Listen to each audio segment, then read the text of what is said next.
जीअं ई मीरपुर साकरो में अयाज़ लाचारी मुस्तफ़ा चांडियो हाजी समय मुर्गर हक नवाज़ ऐं ॿियनि जॻहियुनि में पहुतो आहे त कुंफर सगवान जलाल शाह नवाज़ शाह बारई ऐं ॿियनि जॻहियुनि में हज़ारे माण्हुनि जो इस्तक़बाल कयो आहे। हिन वक़्तु छटे जे साहिली शहर मीरपुर साकरो में हज़ारे आबादगारनि जो एहतिजाजी धरणो जारी आहे, जंहिंमें वॾे अंग ते माण्हू शरीक आहिनि ऐं पाणी छटे जे साहिली इलाइक़े समेत पूरे ज़िले अंदरि पाणी जी खोट ख़िलाफ़ नारेबाज़ी कई पई वञे ऐं अॻवान ख़िताब कंदे चयो आहे त छटे ज़िले अंदरि पाणी जी हद ॾाढो खोट पैदा कई वई आहे। वाहन शाखनि में कोचनि ताईं पाणी न पहुचण जे करे लॾपलाण वारी सूरत पैदा थी वई आहे। माण्हू लॾपलाण करे रहिया आहिनि ऐं ज़राइत जी तबाही खां पोइ हाणे पीअण जे लाइ पाणी दस्तियाब न आहे, जंहिं करे छटे जी साहिली पट्टी वारनि तलतनि ख़ासि तौर ते केटी बंदर मीरपुर साकरो बगान खारो चाण ऐं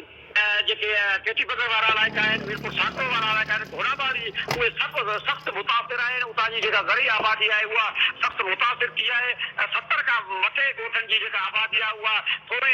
अरसे में कुझु ॾींहंनि में उहा लॾपलाण करे हली वई आहे ऐं हुनजो ज़िम्मेवारनि आपाशी खाते खे करार ॾिनो आहे। चवणु आहे त जिते सिंधु दरिया में कोटड़ी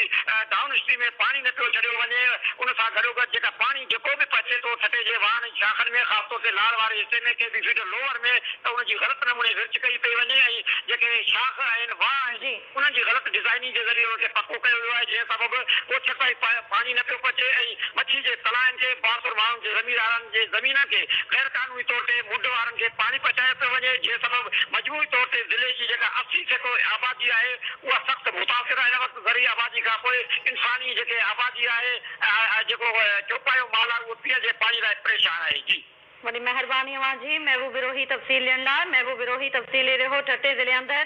पानी जी खोट ख़िलाफ़ यादव लॉन्ग मार्च जो सफ़र जारी आहे। पानी जी सख़्त खोट आहे, जंहिं सबबु आबादगार सख़्तु परेशान आहिनि ऐं छटी ज़िले अंदरि जेका पानी जी खोट आहे उन ख़िलाफ़ यादव लॉन्ग मार्च जो सफ़र शुरू कयो वियो आहे, जेको हफ़्ते खां पोइ ठठो पहुचंदो। नाज़रीन, अव्हांखे हिन हाल सां अपडेट